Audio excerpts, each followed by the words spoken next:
And we are back, ladies and gentlemen. Welcome to the Fun Life Community's Childlike Faith Podcast for that Christian entrepreneur who wants to grow their business, scale their business to be able to achieve the financial freedom they're looking for without sacrificing their time or their joy.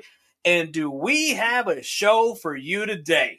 I'm telling you, I can only tell you it was by divine appointment that this thing happened, and I cannot wait to share with you guys the coolest kid. Well, I don't want to say the coolest kid I've had on the podcast because we've had some really cool kids, but this is one that I'm super excited, super pumped to bring you.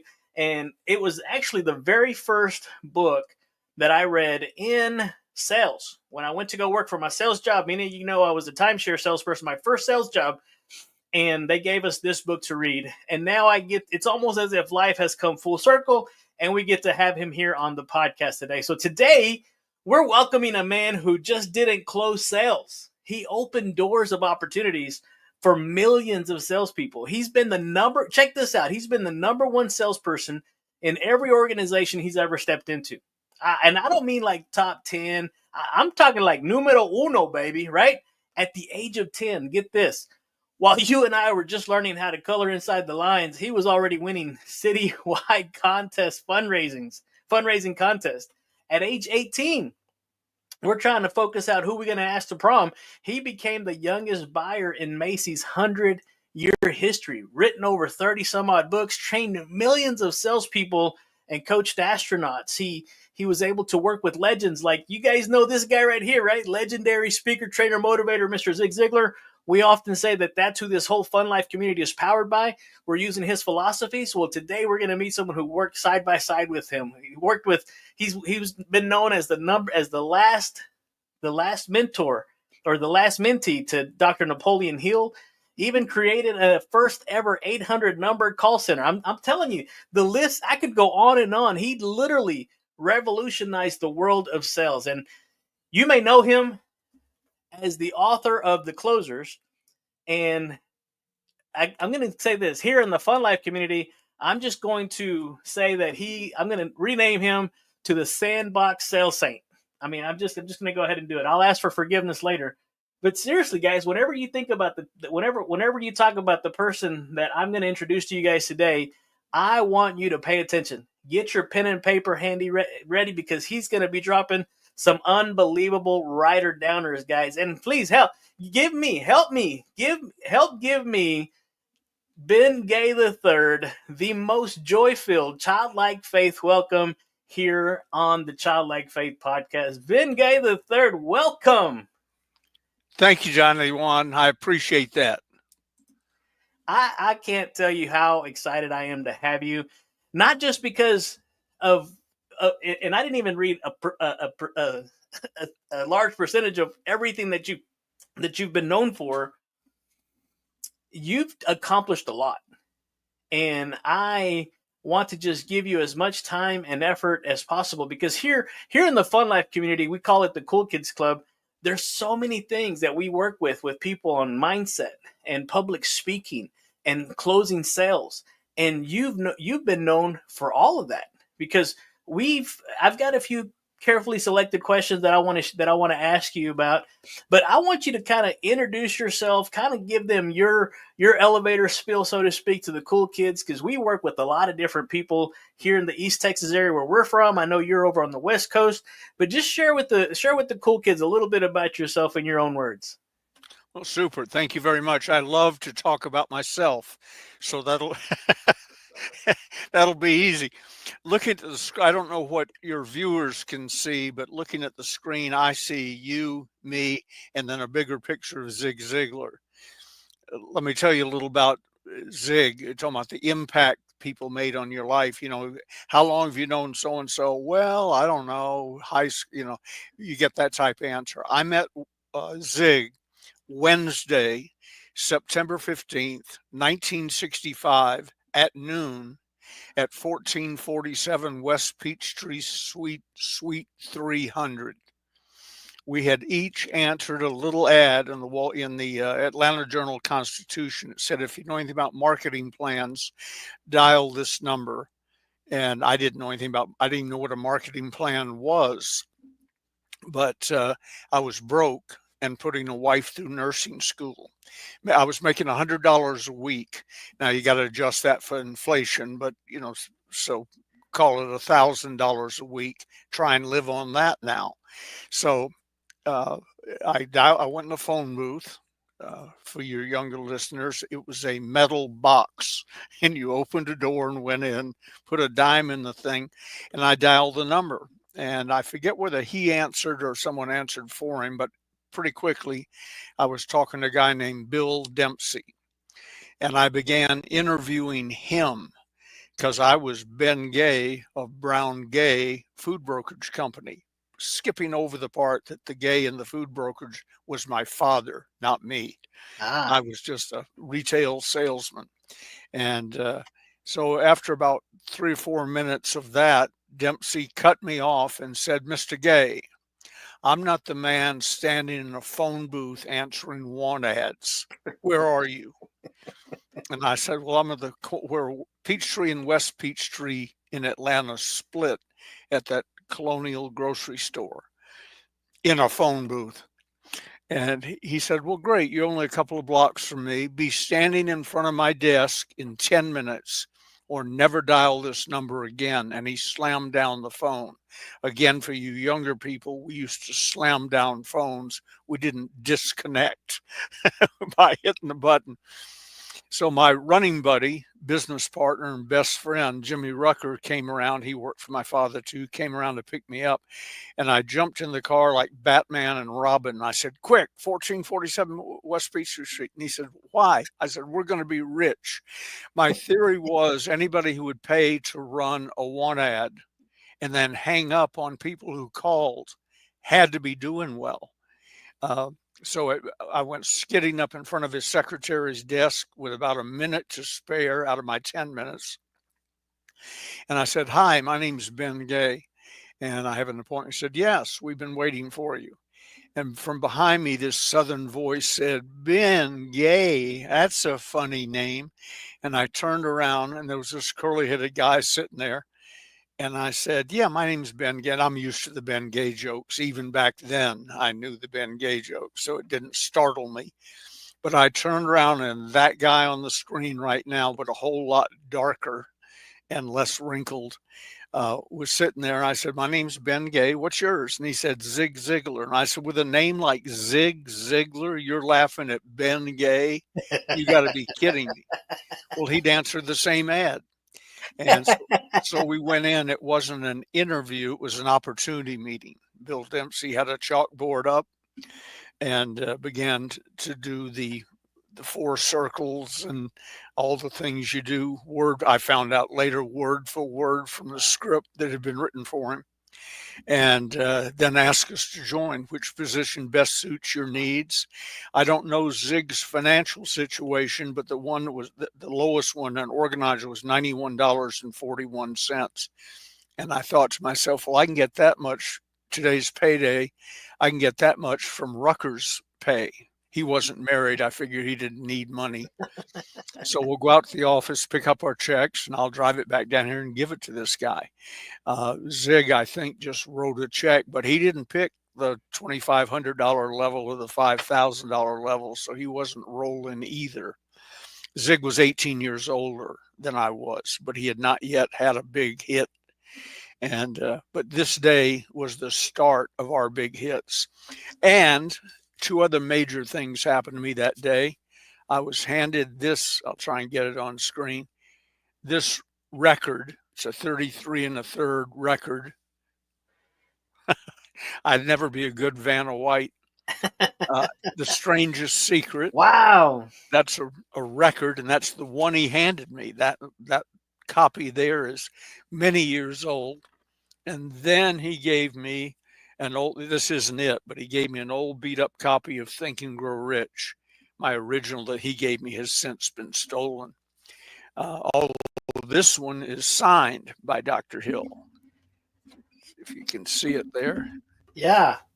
So, and he said, "You're young." He wasn't talking to Zig. He was talking to me. I was 22 or 3. He said, "You're young. You're going to need some fast growing up." He said, "Go home and listen to this record every day. and start reading the book. And then as soon as you get to the end of the book, read it again and read it again. Fast forward 2 years. I'm president of Holiday Magic Cosmetics, having beaten Zig in a year-long sales contest where first prize was a mystery prize. Second prize was either a Rolls Royce or a Cadillac. I have in my mind it was a Rolls, and then maybe a Cadillac and so on. And so Jimmy and I won. We beat Zig and his partner, Melanius. And I was flown to California, met with William Penpatrick, the owner of the company, went on to be a legendary marketeer, ran for governor of California against Reagan, and so on. He took me out to dinner, and I said, okay, what's the mystery prize? I'd met him before. I said, what's the mystery prize? He said, you're going to be president of the company. I said, that's first prize? And he said, yeah. I said, wow, that's interesting. What had happened if someone you didn't like, because Bill and I intuitively liked each other, had won? He said, that's the reason it was a mystery prize. I would change it, and whoever would first prize might be another Rolls Royce, and no one would ever know this was on the table. But he said, I hoped you would win, so you didn't disappoint me. So I went from $100 a week to president at age 25 of the largest multi-level networking marketing company in the world at the time, bigger than Amway and Shackley combined. And adjusted for today's inflation, we were rather quickly doing we were doing $1 million a day. Adjusted for today's inflation, that's about $3 billion a year. And I couldn't read a P&L. I was a high school graduate. So I became the quiet people in board meetings. I just sat, I didn't have a beard then, but I used to just sit there and stroke my chin and look at the P&L and think, what the hell is this? I did quickly learn you flip to the back page, and if that number, the last number, bottom right-hand corner, is not in brackets, you're probably not going to get fired. That means it's a positive number. And so off I went. As you said, I had done earlier inconsequential things, but they were a big deal. Beating everybody in the city selling Krispy Kreme donuts in Atlanta at age 10 was a big deal. All I got out of it was a bicycle, but that was a big deal. I'd never won a bike or anything else. And one little victory after another, and then I answered that ad and the rocket took off. Wow. Yeah, there's so many analogies that we can talk about the rocket, right? And here we're always talking about sales and mindset and things. And one of the things that I picked up on there, Ben, you said that sales happen quicker than most people think. Yeah. How does mindset play into that speed? I believe, I'm not a human behavioral scientist. I have them that work for me, but I'm not one. I believe it's the subconscious mind, all your experiences lumped together, and somebody approaches you, and it may not even be conscious, but your little brain is going, I know somebody who looks like that. I know somebody who walks like that. I know somebody who dresses like that. It's a positive experience. It's a negative experience. My sister was married to somebody just like that, and I couldn't stand him. I mean, there's just all sorts of things going through their mind. Most sales, I believe, are made, lost, or greatly influenced in the first 10 to 15 seconds. And sometimes even before that, because you do things that you don't realize. When I leave my office or leave the house or the hotel suite, if I'm going down to give a talk, I go, it's showtime. Everybody in the world is looking at me right now. This is not the time to say or do something stupid. One guy who was calling on us, I forget now what he was selling, but I remember it was a significant sale.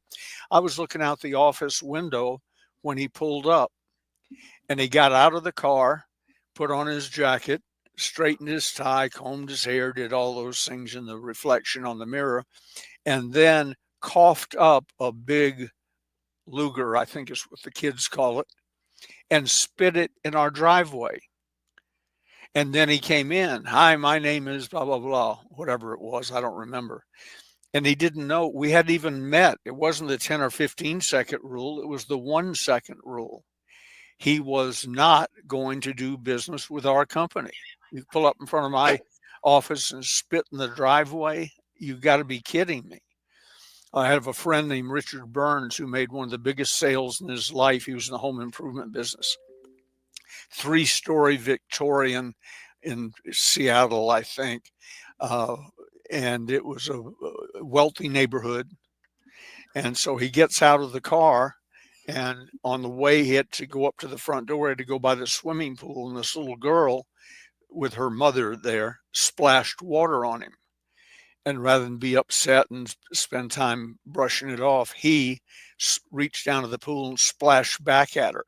And she laughed, and they had a little water battle. He's in a suit and kidded around. And then he waved to the mother and he said, I'm here to see so-and-so. She said, that's my mother and that's her house. So he goes up, gives the presentation, roofs, windows, siding, doors, the full thing. And it was I forget the number, and it was years ago, but it was a substantial sale. And the lady listened to him and said, okay, well, I'll take that. And he was a little taken aback because sales don't, especially of that size, don't go that quickly. She said, my husband was a salesman. Here's what you're concerned about. This is so easy. I'm likely to back out of the sale. And he said, well, that thought had crossed my mind. She said, son, I made up my mind to buy from you if I could possibly afford it, standing on that sofa, looking out the front window through the blinds, watching you play with my granddaughter. Wow. That's all I needed. She said there's lots of places to get roofing and siding and doors and so on. But I picked you strictly because of what you did for my granddaughter. And then she said, now treat me right or I'll become your worst enemy. But you're in the door. The sale is done. If you guarantee that price, I'll write you a check right now. Wow. So, first 10 to 15 seconds, it can be less than that. It can be 0 seconds. It can be your reputation in the community. It can be who referred you. I have friends that if they refer somebody to me, they've got a sale if I need whatever it is or want whatever it is, because if so-and-so endorsed it, it's good. They wouldn't send me some idiot selling bad products. Right. So a lot of the selling is unwanted stress because a lot of the selling isn't really necessary. I've got a little thing I tell seminar folks, if you get 5 minutes in a legal pad, I'll tell you exactly how I have been successful in selling and exactly why my closing rate is 86%. And that's the good news. The bad news is I figure I've made roughly 100,000 face-to-face sales presentations. That's not counting 15,000 people in a room, but one-on-one in my office, my home, their home, whatever, about 100,000 since 1965. And I have a closing rate of 86%. Mary goes, God, that's unbelievably good. I said, you know what I go to bed at night wondering about? How did Ben Gay, one of the greatest salesmen in the world, miss 14,000 people? Yeah, but 14,000 people heard my presentation and said no. 14%, So that bugs me a little bit. And I've had friends say, you're never going to get to 100%. I'll go to my grave trying. Wow. That's one of the things that we talk about here, that if you do anything over an extended period of time, a ratio appears. And once you know what that ratio is, now it's just a race to that number. Yeah. It's like a baseball game. If you were a batter or a baseball player and somebody said, what's your batting average? And you said, I don't know. You're not a baseball player. How do you do when it's a left-hand pitcher and you're on first? Well, I'm able to steal the base if I'm not batted in 63% of the time instead of, I don't know. You have to know your numbers so you know where you're good and you know where you're bad and you know where you should improve and you should know what you should stop doing. Yeah. When I was reading your bio and the information on you, one of the most interesting things that stood out, because around here we're always talking about the childlike faith and what it would be like to live out your childhood dreams, and working with Christian entrepreneurs and speakers, and and even now helping people instead of retire, we're helping them to refire. But Oh, you that's had good. you had some really good stats. I mean, how did your childlike confidence early on at the age of 10, even up to 18, set the foundation for that lifetime of success? Well, I didn't know much. I'm not the sharpest tool in the drawer. As my teachers would confirm, my senior year English teacher saw something in me I didn't see.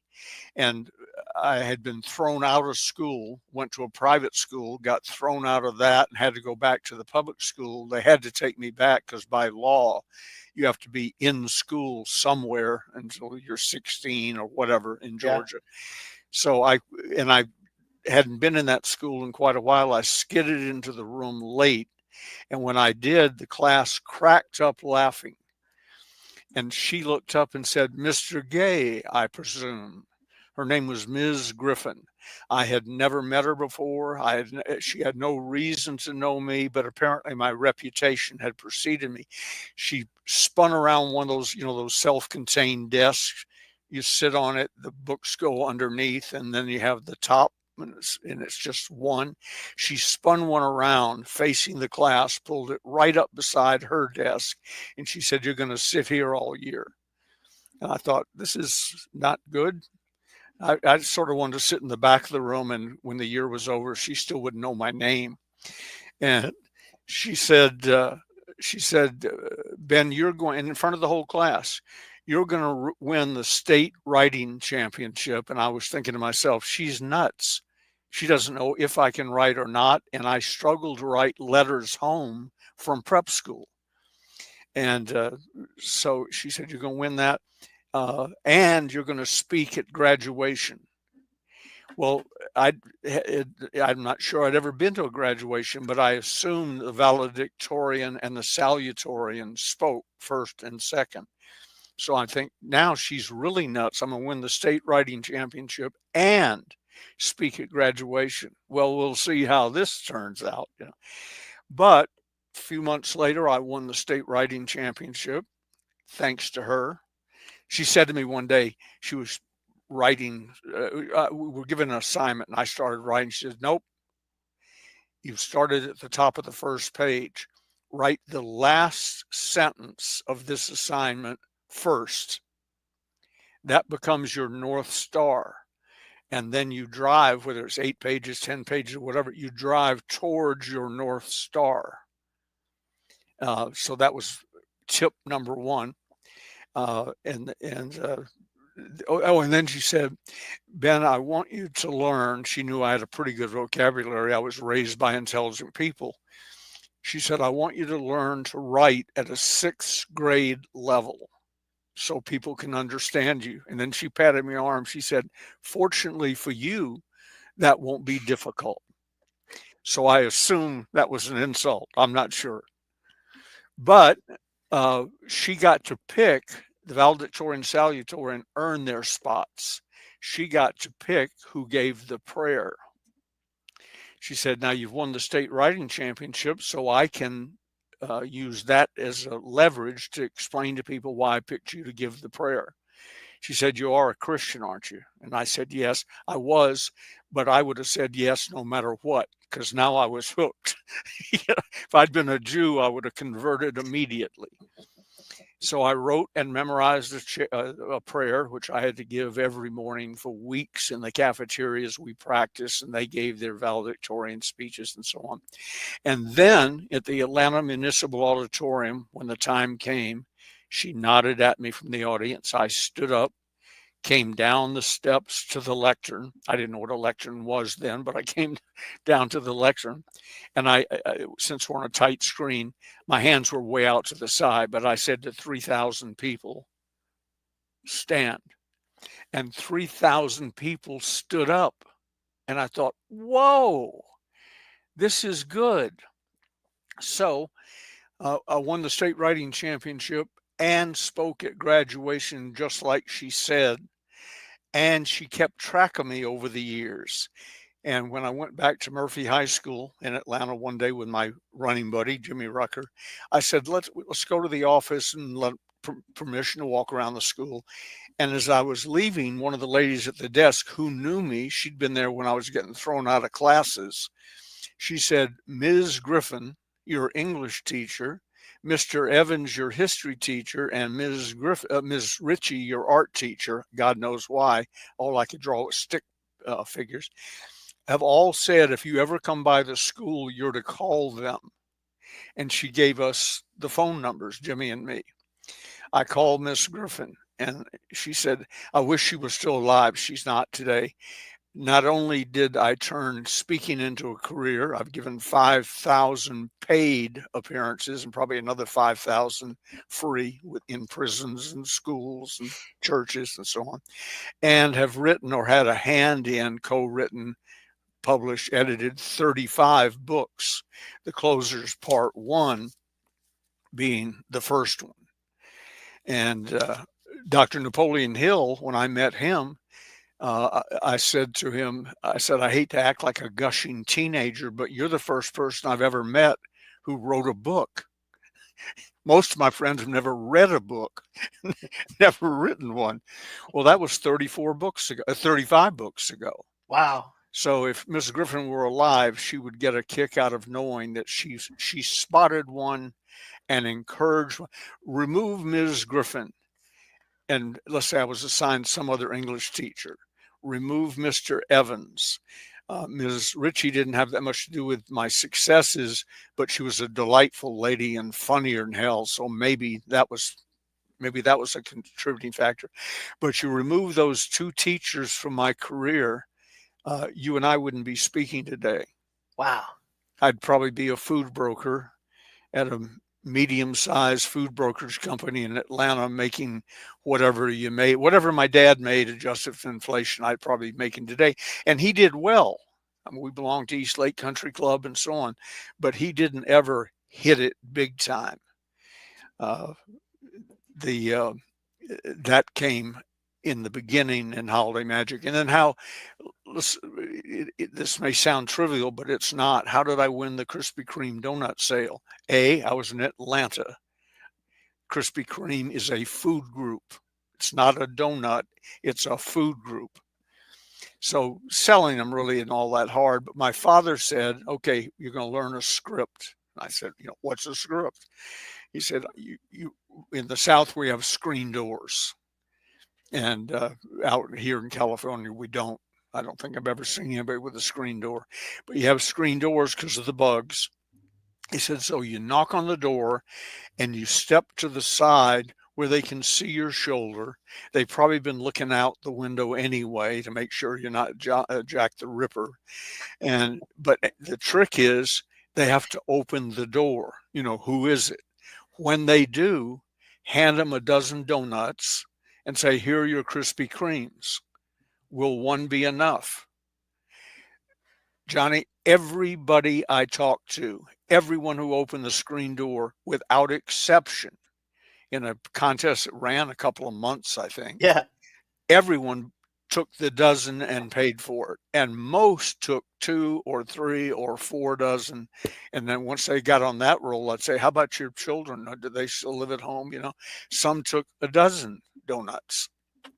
Yeah. So I won it with by selling a quality product that was competitively priced to qualified people, Southerners who had eaten Krispy Kreme donuts. I mean, how difficult is that? And then numbers. I knocked on lots of doors. I forget what time it was, but my dad said, don't knock on the door before so-and-so or after so-and-so. In the middle, door after door after door after door after door. Wow. That all of that. I mean, you're telling a story about you and your background, but that's really kind of the what you've been known for is a world class storyteller. And so why is being able to tell a story kind of like that secret sauce, not just in public speaking, but also in selling? Word pictures. People can picture something that you can show them a photograph and they'll get it. I get crazy watching the news. I'm a news junkie. And they'll say 5,000 people were killed in Ecuador today. And then they go on to the next story. 5,000 to somebody is a lot of people, but they don't know what that is. So they should have on file pictures of 5,000, 10,000. The Rose Bowl, I think it holds 80,000 or more. 80, so when you talk about 80,000, you show them a picture of 80,000 people. Pope John once addressed in person, live, 2 million people. And I thought I was a big deal at 20,000, and I thought 2 million. And then I got to see an aerial shot of 2 million people. I think it was his group. And I got it. Oh, that's what 2 million looks like. I was reading a story. I'm glad this came up. I was reading a story in Smithsonian Magazine. My brother-in-law died 4th of July, almost 2 years ago, and he had subscribed to Smithsonian, so it's still coming. And as is Guns and Fish or something. I don't. They look at me at the post office because they know I'm not a gun guy or a fishing guy or whatever. And they say, why do you subscribe to this? And they, some of the subscriptions run out and they send me a little thing. We want you back. Well, they're writing to my brother-in-law and I want him back too, but he's dead. So he's not coming back. But anyway, the Smithsonian on the cover last month, or the last one I got, the featured article was about the world's smallest monkey. And they had a picture of him, looked like a monkey. And he wasn't a gorilla, but he looked like a monkey. There was nothing really to relate to. And so I'm reading, and I think they gave the ounces and might have even given the height. But that doesn't mean anything to me. Stalin said, Joseph Stalin, Russia, one death is a tragedy. 10,000 deaths is a statistic. Yeah. Everybody can picture one person. Right. 10,000 doesn't mean anything. So I'm reading the story, and subconsciously I'm thinking, I wonder how big that damn monkey is. On the last page, this guy says, being quoted, the monkey is the size of an apple. And I went, I got it. I know how big, roughly, an apple is. Yeah. And now I'm impressed. A whole monkey in an apple? That's amazing. But that's a word picture. And so when I'm doing sales training, and instead of saying you ought to have a script and you ought to know it so well no one knows it's a script,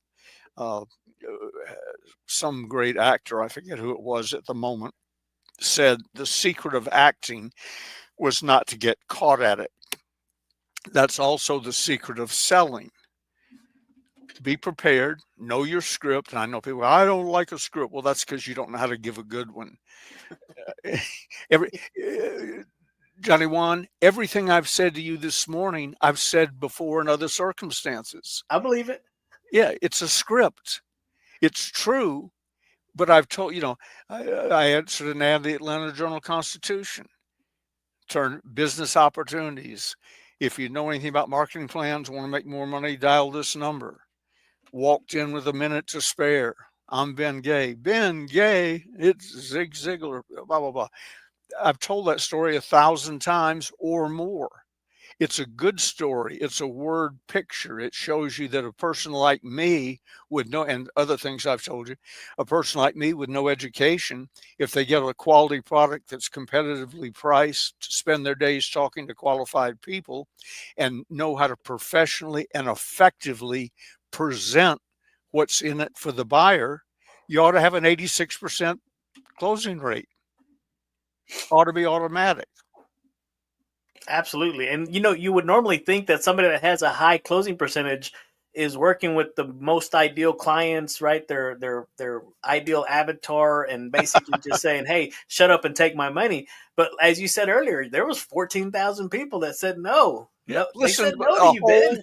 listen to a whole Ben Gay presentation and said no. Can you believe it? I'd like to track those people down. Yeah.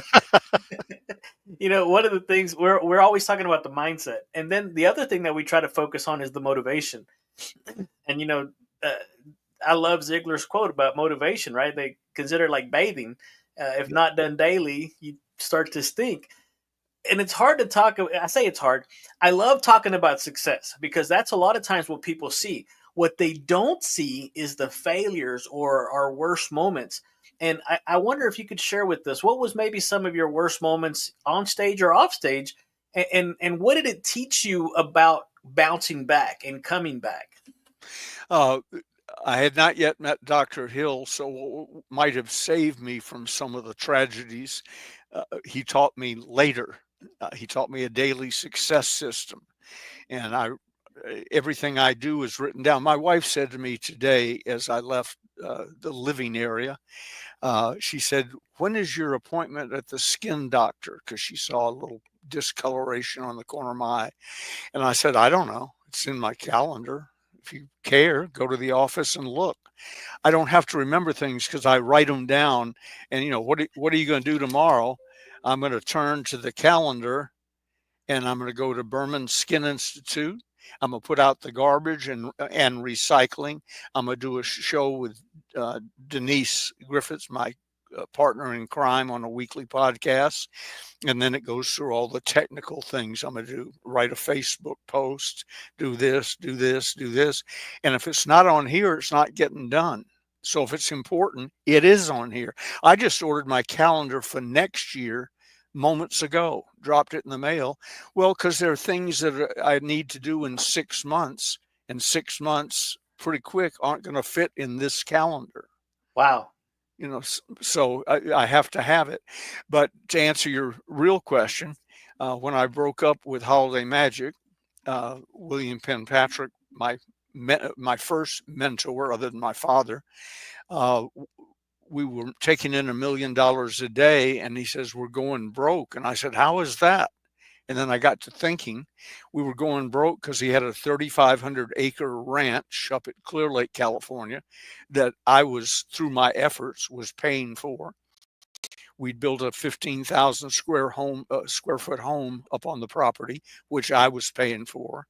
It was Bill's company, but my point is, I was generating the money then. We had a 120-foot yacht in Sausalito, the Principe. You can look up on the internet, that I was paying for, with a crew of 5 that I was paying for. We had 42 airplanes. Some were justified because we had a fixed base operation, a Cessna dealership, and we taught flying lessons. What wasn't justified for a cosmetic company was a B-29, the only flying B-29 in the world at the time, the plane that dropped the atomic bomb, Truman's plane. Also, the plane that dropped Chuck Yeager out of the belly and enabled his X-1 plane to break the sound barrier for the first time. And a Ford Trimotor, and a P-51 Mustang that Bill got killed in, unfortunately, et cetera, et cetera. So if you're paying for 42 airplanes and 30 of them are breaking even and the other 12 are money pits, and 2 yachts, a big one and a small one, and 3,500 acres and everything else Bill could write off to the company, yeah, we weren't making enough money. And I said, "Well, I don't know how to make more money without lying, cheating, and stealing. And you told me that we don't lie, cheat, and steal." And he said, "Well, if you don't, I'll have to get someone who does." And sure enough, I was exiled to Canada. He brought in a guy who was borderline mafia wannabe, who was willing to lie, cheat, and steal. And they had a little brief bump in sales. And 2 years later, the company was gone. Bill was dead, plane crash, and the whole thing had come to an end. And it not only came to an end, it came to an end with Bill Patrick owing me $14 million that I therefore never collected. His wife died in poverty in a car crash, but in poverty. The big house in Tiburon foreclosed on, etc. And I didn't react quickly. Jim Rohn used to say, if your outgo exceeds your income, your upkeep becomes your downfall. Well, I didn't react quickly enough. I had luxury cars, luxury home, and so on, but I failed to notice the money wasn't coming in on a monthly basis anymore. He was paying me $50,000 a month to stay home and shut up and not start another company. But that was barely enough to cover it, and the 14 million was gone. Wow. So in not too long a time, I got the notice that said, Mr. Gay, we hope you've enjoyed your house. It's in foreclosure. So and by then the cars were being towed away. And I moved into this town, Placerville, California, where gold was discovered in 1849. I moved into this town in a borrowed Mercury Bobcat, an auto dealer from whom I'd bought or leased 600 cars to give away as prizes and so on. He lent me a used Mercury Bobcat to get out of town. If you're not familiar with the Mercury Bobcat, think small and hatchback and so on. I drove into this town in that car with a nickel in my pocket.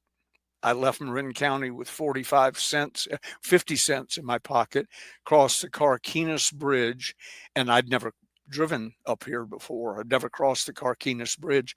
They had a 45-cent toll. So they took 45 cents of my 50 cents, and I drove into this town with a nickel in my pocket and started over. And that's when we started the 800 call center industry and built the world's largest answering service. It was not without its trials and tribulations. I don't mean, and then we started and so on.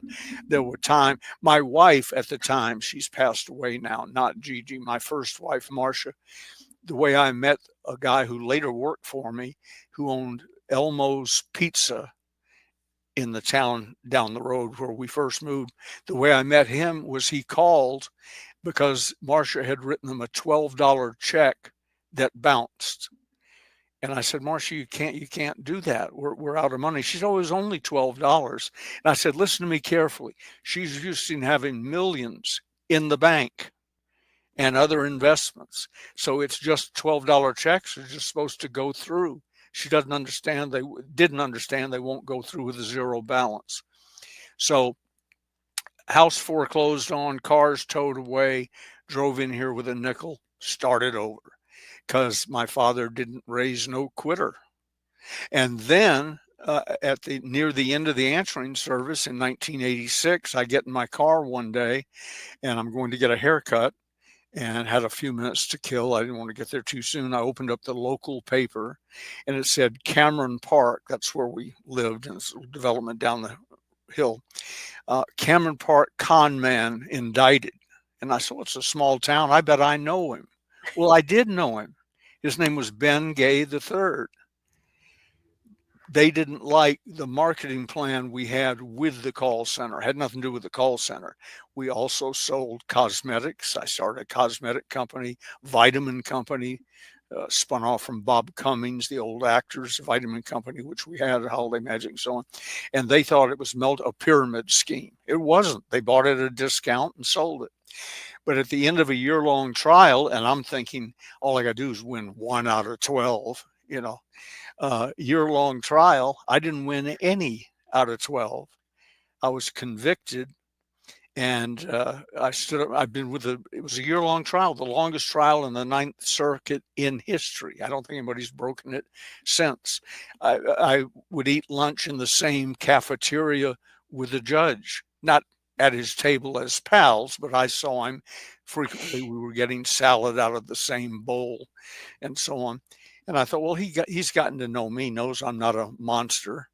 So, and they had offered me 3 years, do 3. Well, on a 3-year sentence back then, you had to do a minimum of 5, a third, unless you stabbed a guard, and no more than 10, 2/3 of a 3-year sentence.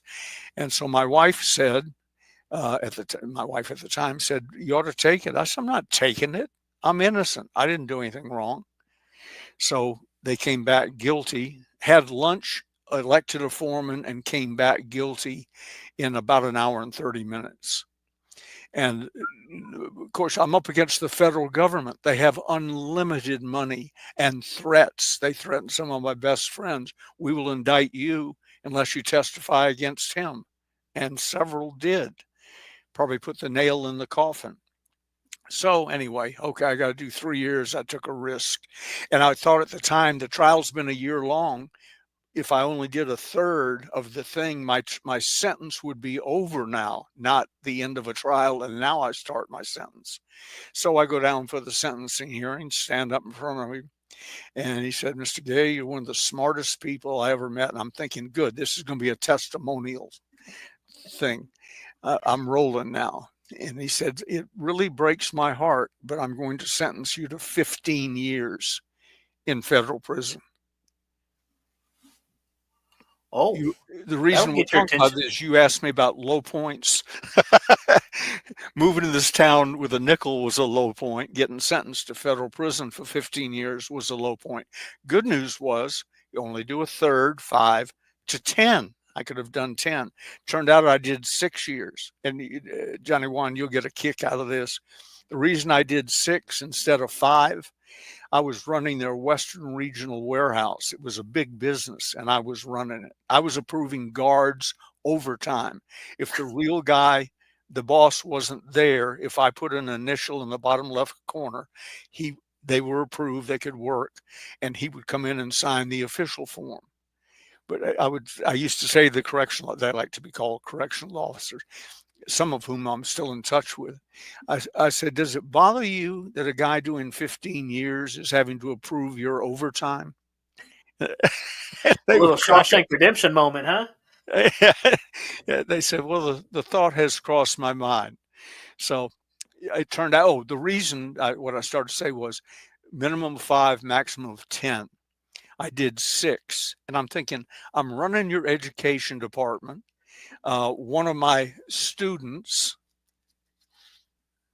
Lamont Bowen, "Don't let your past hold you back." When I met him, he was a 19-year-old drug dealer in the middle of a 5-year prison sentence. We adopted him, guaranteed his way through college and law school, and he's a successful guy. His office is in Washington, D.C., 1 block from the White House. Wow. And so he was one of my, so I've got these little miracles going on, and I'm going to go before the parole board. You're going to say, "Oh, I'm sorry we held you up so long." They said, "We'll let you out after 6. I thought, why? You couldn't be a better inmate guy than I was, with more responsibilities. In fact, I could put half of you guys in prison if they knew what I knew about you." And so on. I found out later that friends of mine in the guard community recommended that the parole board hold me up another year because they couldn't replace me that quick. I had taken over so much responsibility and changed the computer codes where somebody else couldn't just walk in, sit down, and do my job. And so they couldn't just put you on payroll. Yeah, I should have said, "I don't mind staying an extra year, but could I go home at night, instead of this?" But out of all that came a famous prison reform program that I started, People Builders. I taught it for 5 years at San Quentin before I went to Lompoc. I took it with me to Lompoc. So I taught People Builders once a week, after hours, worked in the education department all day long. Everything on the West Coast of the United States that had to do with the prison system came across my desk and through my warehouse. So that was another little setback. And then Gigi, who I'd known before I went in, waited for me for the 6 years. We'd fallen in love. My wife and I had broken up, and then she died. And she waited for me when I came out. She's, now she's been dating, not dating, but writing to and so on, a convict. And her friends are going, that's a big mistake, except the ones who knew me. They said, you're lucky. But she said, this will give you an idea of timing and things that people don't really care about, where you think you're the center of the universe. I said, well, she said, well, what are we going to do? Like, how do we go downtown with a bag over our heads or whatever? I said, nobody knows or cares. Let's go to, it was a restaurant in Cameron Park that I used to go to all the time. I've been gone 6 years. It's called the Snooty Frog. We walk in the door and the owner of the Snooty Frog says, Ben Gay, how are you? You haven't been in here in several weeks. It's been 6 years, several weeks. She said, good news. I've got your regular table. I've been gone 6 years. She thinks it's been 5 weeks and my regular table is ready. And I turned to Gigi and Gigi said, I needed that. I said, see, nobody cares. Nobody knew. Wow. I could have died in prison unless you ran an obituary. No one would have known or cared. So that's how you come back. And later, in the midst of all that, between Holiday Magic and the 800 answering service and so on, I met Dr. Hill. And he gave me my daily success system. And that's how I got through prison. That and parts of the 23rd Psalm. Yea, though I walk through the valley. I must have said that 5,000 times in 6 years, because I was in some pretty interesting situations. 3 of my good friends from prison aren't anymore. 2 are dead and 1 has retired. Were hitmen. That's what they did. You know, wow. So people say one day a friend of mine, he and I were walking around the track, and he'd been a professional basketball player, big guy, strong guy, and we're walking around what by then was the camp. I spent my last 4 or 5 years in a minimum security camp, and 2 guys who were a little light on their feet. They were art dealers. They got in an argument. They were friends, but they got in an argument, and one of them was chasing the other one through the little wooded area with a switch, hitting him on his back. And Byron Washington, my walking buddy, turned to me. He said, we must never talk about this, because we're in a badass prison looking death in the eye, and 2 gay art dealers are chasing each other with switches. So that's a long answer to a short question, but that's sort of how I got through a couple of interesting times in my life. Systems, a generally positive attitude. Cavett Robert, the founder of the National Speakers Association, with me and Wade Cannon, there were 3 of us that started it, used to say, Ben Gay could tell you to go to hell and have you looking forward to the trip. So I brought my sparkling personality with me wherever I've gone, and my ability to see humor in the darkest. I was sitting in San Quentin. Charlie Manson asked to meet me from his cell in the adjustment center. He was on death row, and then they decided that he got his case overturned or part of it or whatever. So they moved him to the adjustment center, which is sort of junior college for death row. We're not going to kill you, but you can't play well. You don't play well with the other inmates. So you're in your cell 23 hours a day, and you're not running and skip. You're not walking around watching art dealers hit each other with switches, for instance. And Lieutenant Wooster came up to me one day. He was in charge of making sure everything went smoothly. The warden said he can go anywhere, do anything he wants to do, anything. Just don't let him get killed. But if he wants to do it, let him do it. Because by then he knew we were making some progress. When I got to San Quentin, the recidivism rate, you get out and you're back in 2 years, was 67%. The graduates of People Builders, a 12-week course, got out, and 5% were back in 2 years. We dropped it from 67 to 62. Wow. And based on what I taught. So the warden loved me. And Absolutely. so Charlie Manson from his cell in the adjustment center could see me come in every Friday night and be greeted by a couple of hundred inmates. Then we did 12 hours nonstop. And Saturday morning, he would see me leave with a couple of hundred inmates. And he said to Terry Wooster, I want to meet that guy. And so Terry said, I've got somebody who wants to meet you, an inmate. And I said, well, have him come down. Anybody can come unless you're on death row. He said, or the adjustment center. He said, in fact, he's looking at us right now. I guarantee you. See that little slot up there? He can see through that. It's across the gun rails from his cell. He said, you might want to wave. And I waved and I said, who is it? And he said, Charlie Manson. I said, wow. Yeah, I'd like to meet him. I've always liked meeting interesting people. That's how I became the attitude coach for Apollo 15, 16, and 17. I got an invitation to go to a launch, got in a position to meet interesting people, spent time with them, and then made it known that I could be of help to them. So they sucked me in for free. So was People Builders for free. I didn't get a penny for that. But anyway, I went up and sat in Charlie's cell 3 times, 3 hours each time. And he and I became friends. I wish I had one right here, but you'll get a kick out of his favorite book, the only book he had in his cell. And I walked in, it was on the top bunk, which he used as a shelf. Nobody wanted to sleep with Charlie Manson, as you can imagine.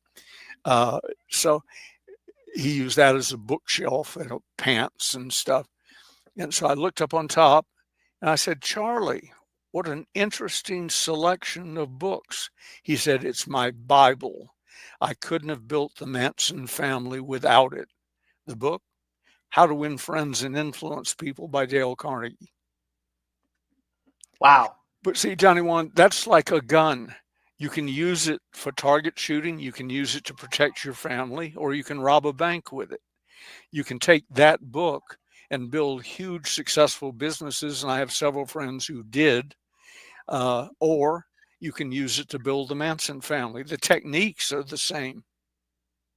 Amazing. Amazing. Well, I know we're closing in on our time, and I really have 2 questions, but I might only have time for one. I would be so dismissed, and so I cannot let this interview end without asking the writer of the closers, 1, 2, and 3, what's your favorite closing line? I mean, the one that never fails, the go-to. First of all, minor correction. The closers part 1, I found. We were clipping out ads to put 800 numbers in them. 96% of America didn't know an 800 number was toll free to them. So we had to send out letters saying, nice ad, but it doesn't have an 800 number, and then a 6-letter series and so on that talked them into becoming a client of ours. My assignment was the Wall Street Journal. So I, using my little penknife, I still have it over on my other desk, I clipped out an ad, or cut out an ad, and sent it down to word processing for the letters series. And I did it because it had the word closing in it somewhere. It was so poorly written, I wasn't sure what they were advertising. And then as I clipped it to the typing request, I saw that there was $14.95 they were asking. I said, well, I think it's a closing lesson or something. So I put my personal check with $14.95 on it and sent it to word processing. Never gave it another thought. Weeks later, I get this package. It looked like something a ransom note would come in, written in crayon on the outside and all. And in it was a book. And I picked, it wasn't the part 1. It was just said the closers. I picked it up, and you know how you do, you flip through the pages. I'm going the wrong way, flip through the pages, and the pages shot all over the room. It was bound so poorly, they wouldn't stay in the book. And of the pages still in the book, about half of them were bound in upside down. So I thought, well, I've been cheated out of more in the past, not a problem. So I started on the, I don't know what that CD album shows, but on the bottom of part 1 of the book, it says editor. Oh, yeah. Edited by Ben Gay. Yeah. And then on a page or 2 deep in there, it gives credit to a guy named Jim Pickens. And I don't really think he wrote it either, because I talked to him about it and he doesn't know what's in it. And I think he's dead now. I haven't heard from him in years. He used to call to borrow money on a regular basis. But anyway, I only said all that to say I don't want to take credit for writing. What I got was I got the rights to rewrite and publish the closers. And the way I did that, I gathered up all the pages, put a rubber band around them, threw them in my briefcase. And my plan was take them on the next plane trip, read it in the plane or skim through it, because I'd read enough to know this is pretty good stuff. And then leave it in the back seat of the seat in front of me and let the airline crew worry about how to get rid of it. By the time I got through reading it, we landed at LaGuardia. I read the book going across the country. I went over to a payphone. Payphones have played a big role in my life. Went over to a payphone, dialed the number in the book, and I said, "Hi, I just read the closers and I want to talk to somebody about a marketing idea." And this voice said, "Well, Mr. Gay, how are you?" And I said, I'm looking around for the hidden camera, but there weren't any in those days. There was no caller ID, and I was calling from a payphone. I said, "I didn't give you my name." He said, "Well, if you read the closers, your name is Ben Gay and you live in Placerville, California." I said, "How do you know that?" He said, "We printed 500 copies. We ran one ad in the Wall Street Journal one day. We sold one book. So I repeat, if your name is Ben, if you've read the closers, your name is Ben Gay and you live in Placerville, California." I said, "All right." I said, "Here's why I called. I want to get the rights to the book and the rights to rewrite it. And I'll buy whatever you got. How many do you have?" And he said, "Like I said, we printed 500. We sold." He said, "I don't have to go count anything. I have 499. I said, "Send them to me." Wow. Got it, rewrote it, turned it into sales bestseller of all time. They sold one. I sold 10.5 million copies of it when we quit counting 30 years ago.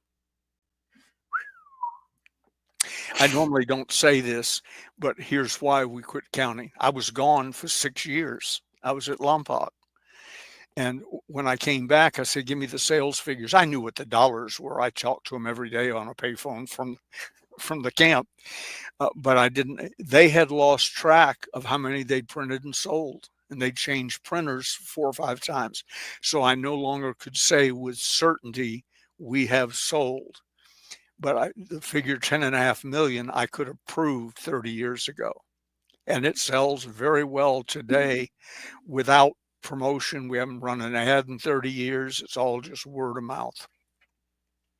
It was handed to me, and I wasn't a reader back in the day. That's why I got the CDs. Matter of fact, when I first got the CDs, the cassettes were still out, so the CDs weren't very cheap back then. But I got the CDs.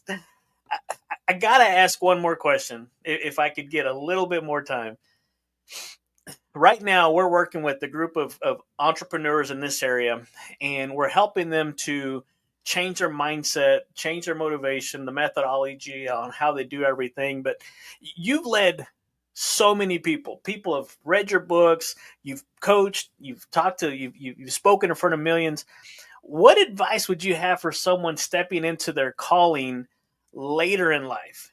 They've done so much for so long, it wasn't quite what they thought. They're thinking life is over. They're thinking they're going to go into retirement, but they're not quite ready. We're having what's called a refirement party, a refirement workshop. Yeah. I love that term, by the way. Thank you. I got it from Zig Ziglar. He says that he's not going to give up, shut up, or let up until he's taken up. Matter of fact, he's just getting warmed up. Zig was such a great guy.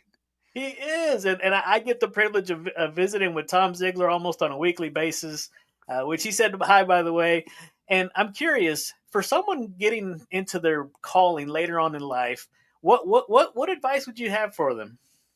Same rules I'd have for somebody who's 20 years old getting into selling. You just don't have as much time to let some of the rules play out. But I'm 82.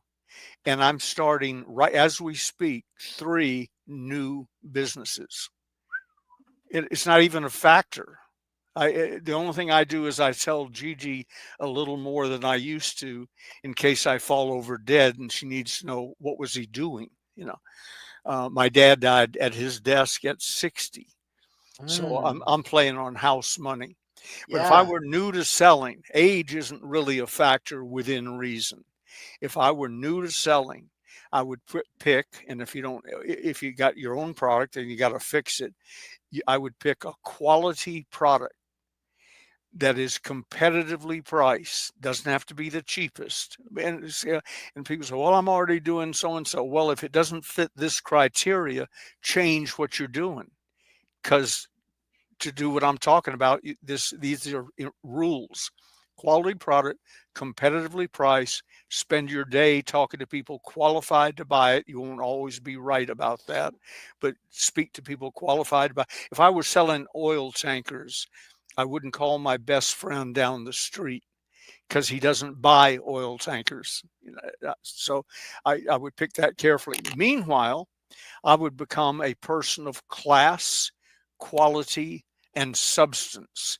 And most of that would be reading and going to seminars. I have, Johnny Juan, 5 reading stacks, in addition to probably 40 books that I could reach out and touch right here. But they're quote books and my books, things I work with all day, every day. In addition to that, I have 5 reading stacks, one beside my bed, one in my bathroom. I'm allowed to have a bathroom. It's not the master bathroom. It's a little bathroom down the hall. A old beat up briefcase that I can fill with books in the car. A stack right here where I'm sitting, and a stack at the other desk over there. And when a new book comes in and I'm given more books than I can read, they show up hoping I'll endorse them, whatever. They go on the bottom of whatever is the shortest stack, and I read off the top. People say, how many books do you read a year? I don't really know, but I remember one day on a Thursday and a Friday, I finished 5 books. And they said, you must really read fast. I said, no, it was coincidence. One in this stack, one in this stack, one in a doctor's waiting room from the car, and so on, because it makes you more interesting and enables you to talk in word pictures. And then if there isn't a script, and we haven't got time to fight that battle, but Cary Grant said, the secret of acting is not to get caught at it. That's also the secret of selling. People say, well, I wouldn't operate off a script. I said, really? Do you ever go to the movies? Do you ever watch television? Do you understand that everything you've ever seen professionally presented to you was a script written by somebody else, delivered by the actor? Well, whether you write it or somebody else writes it, when I started out in Holiday Magic, somebody had already written the script. I got better and better and changed it all. But everything I do is immediately try and figure out a way to intelligently and effectively present a script where you don't know it's being given. Now, the Holiday Magic script was 37 minutes. Hi, my name is Ben Gay. It's my pleasure to welcome you tonight. I'm a general distributor at the Holiday Magic, blah, blah, blah. 37 minutes, show the film, turn on the lights, and sign them up. Nowadays, I don't do that so much as script chunks. If you ask me to describe the closer's part 2, I don't start with part 1 and build up to 2. 2 is a script chunk. 1, if you say, well, then what about part 1? That's a script chunk. Well, what about Dr. Napoleon Hill? Well, here's how I met him, da, da, da, da, da. They're script chunks. And as I said, I don't mean to, it's not insincere. Everything you've asked me today, my response was a script chunk. I'm not making up things sitting here talking to you. It's one of the reasons I sent you some things about me, but I don't care if you stick with them or not, or read them or not, because I've been at this a lot of years.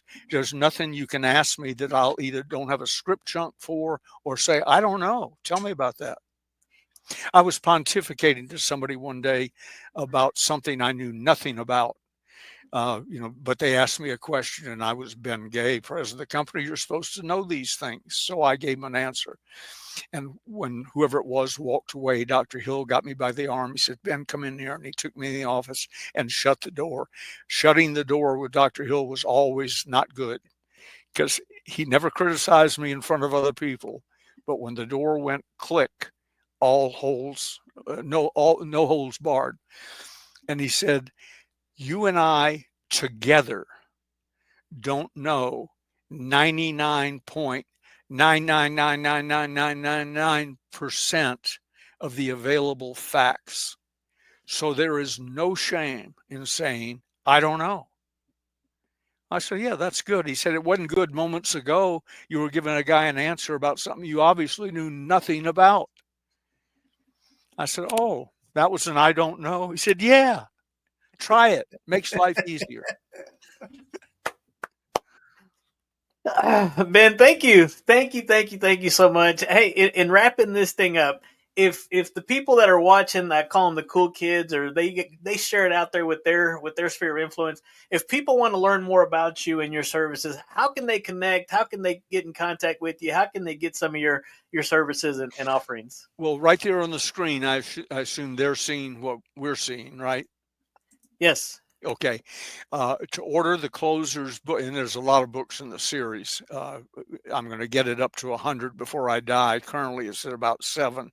But you go on the internet to stores, stores.ebay.com /Ronzoni books. That's all one word, RONZONE books, BOOKS.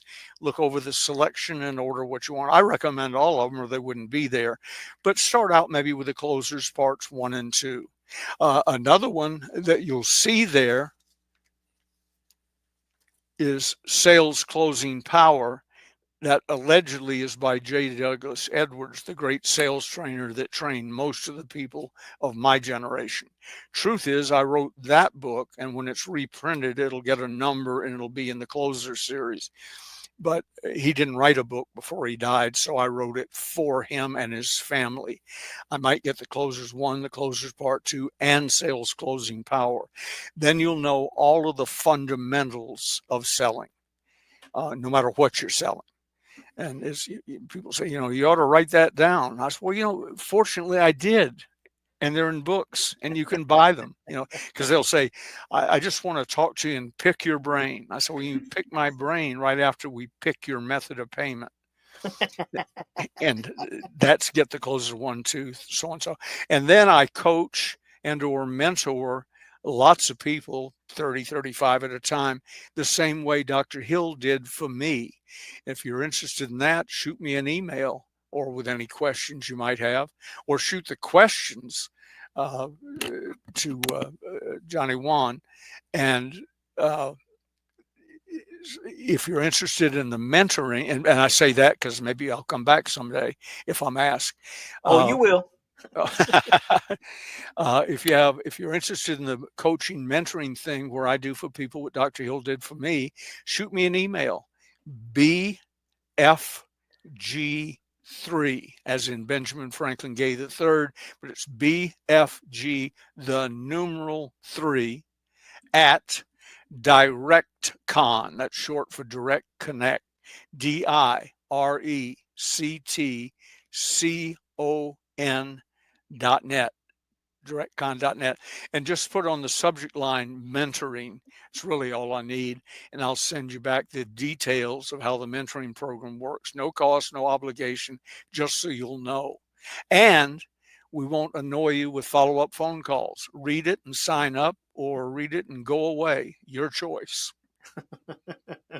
Awesome. Well, thank you so much. Again, this has been a pleasure, a distinct honor and privilege to have you on here. And for sure, you are definitely coming back. We'll get together on when we're going to be able to have you back on, because there's so much we didn't even get to. I mean, you were the last known mentee for Dr. Napoleon Hill that you're sharing with me, Zig Ziglar stuff, Earl Nightingale. We didn't even touch that. So there's a lot more stuff that we want to unpack and share with the cool kids here in the Fun Life community. And you hit the nail right on the head when you talked about the fundamentals.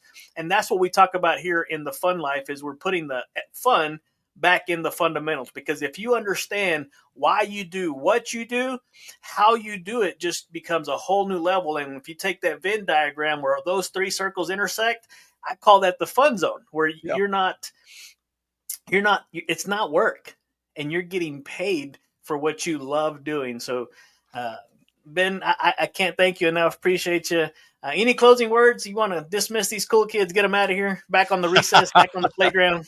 No, other than, if you haven't already figured it out, selling is a wonderful occupation. It enables somebody like William Penpatrick, my boss in Holiday Magic, used to say, I'm going to put you in a glass trailer and tow you around to shopping centers all over the country with a sign on top. If he can do it, anyone can do it. I have a high school education, barely. I'm well read because I was raised to read things, but formal education almost not. I went into college. I was elected president of my freshman class at Georgia State University. But I didn't get sworn in because the inauguration was 3 weeks after the election, and by then I dropped out. So you don't have to be smart. You don't have to have any qualifications. All somebody wants to know about you in selling is, can you close sales? Honestly, ethically, and not cause us trouble. But can you close sales? If the answer to that is yes, then they want to hire you. If Gigi threw me out today of the office, the company, et cetera, I'd be employed by sundown, somewhere doing something, selling. Absolutely.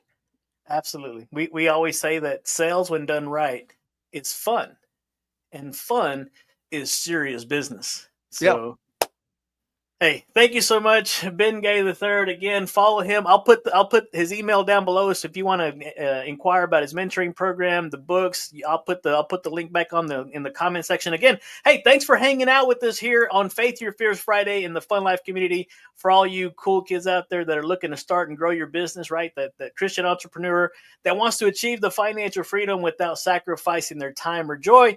We show you how not to sacrifice your faith, how not to sacrifice your joy or your family, and still be able to make it profitable, turnkey business. Thank you guys so much for hanging out with us today. Appreciate you. Love you. Adios.